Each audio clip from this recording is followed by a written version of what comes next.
युद्ध आप नहीं लड़ रहे थे, युद्ध साक्षात भगवान कृष्ण लड़ रहे थे। इन सबका वध जो है भगवान ने सुदर्शन के द्वारा किया है।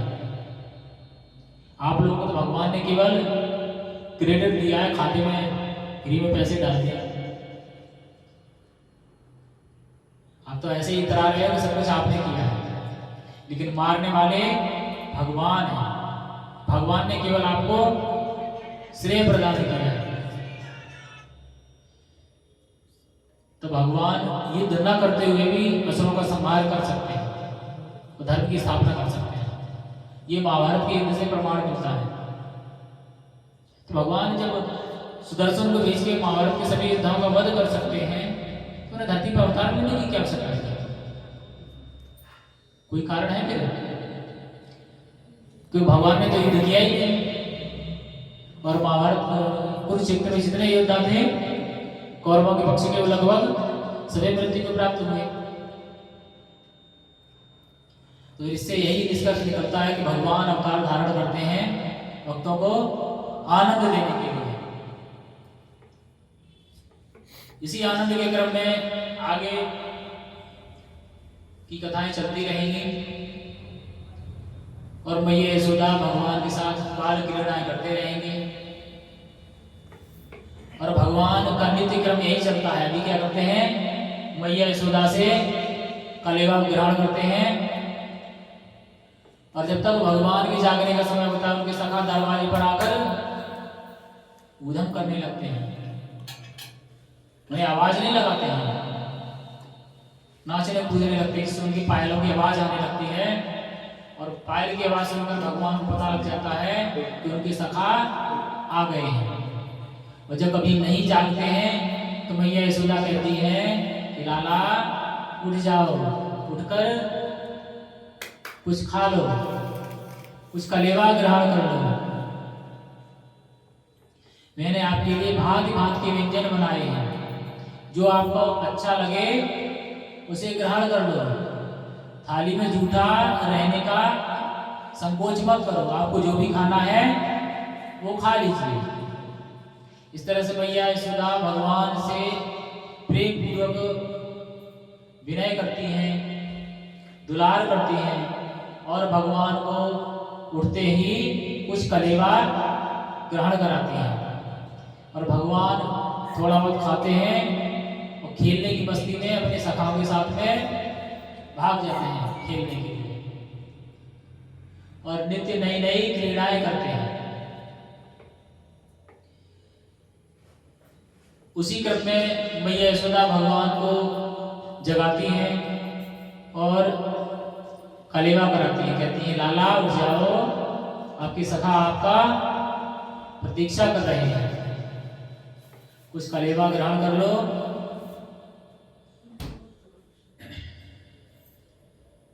क्या क्या बनाया है? मैं मैया यशोदा कहती हैं कलेवे में, मैंने तुम्हारे लिए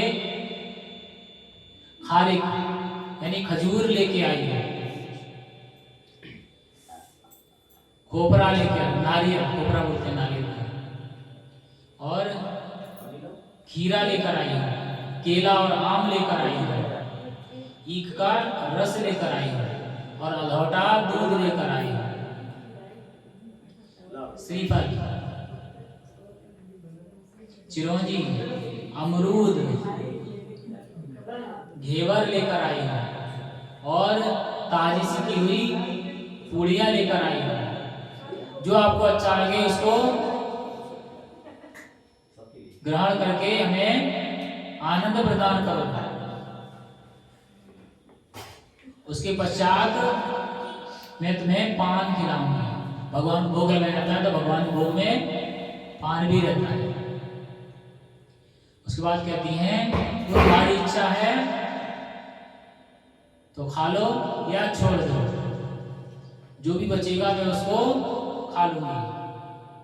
मैया का कितना सौभाग्य है कि भगवान का जो भोग होता है मैया डेली भगवान का भोग ग्रहण करती है। ऐसा क्यों? क्योंकि पूर्व में कठोर तप करके भगवान से वरदान मांगा था कि आप हमें पुत्र रूप में प्राप्त करें। इसीलिए भगवान पुत्र रूप में उनको प्राप्त हो गए और उसी पुण्य के कारण मैया डेली भगवान का प्रसाद पाती है, उनका जूठन ग्रहण करती है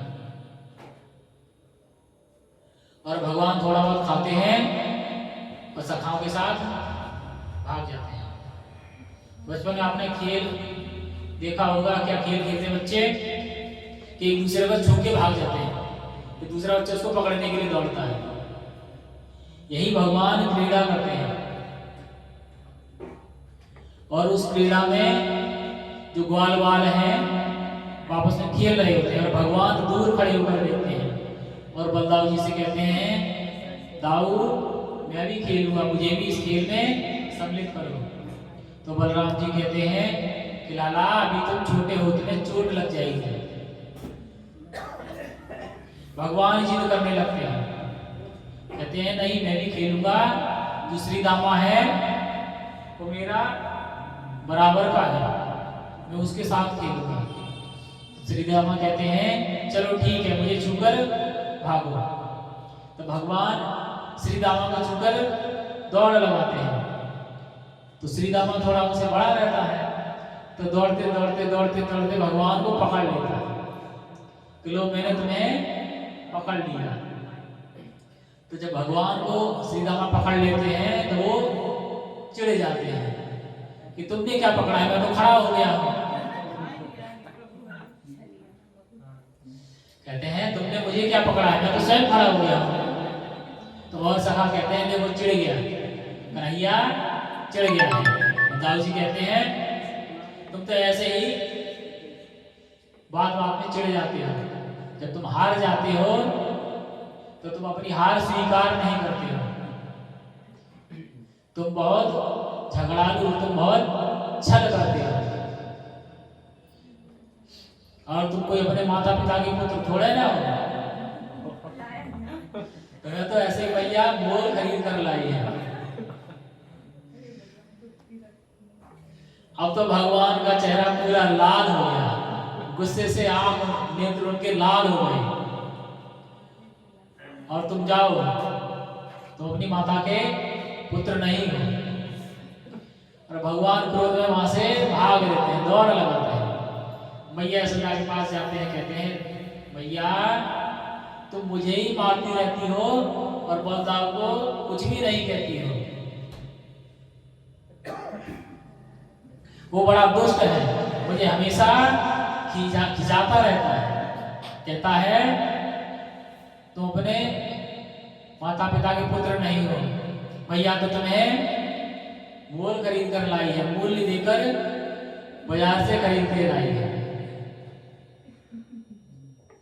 और आगे क्या कहता है, आगे कहता है मैया और नंद बाबा गोरे हैं और तुम तो काले, रावण के पुत्र होते तो तुम भी गोरे होते। अब तो भगवान आंसू बहाकर रोने प्रारंभ करते हैं। तो मैया यशोदा कहती है कि लाला बलराम तो बड़ा दुष्ट हो गया है और तुम उसकी बातों पर ध्यान मत दिया करो, वो ऐसे ही उल्टे सीधे बोलते रहता है। तुम तो मेरे प्रिय पुत्र हो, मैं तुम्हें सर्वाधिक प्रेम करती हूँ, तुम आ जाओ मेरी गोद में आ जाओ।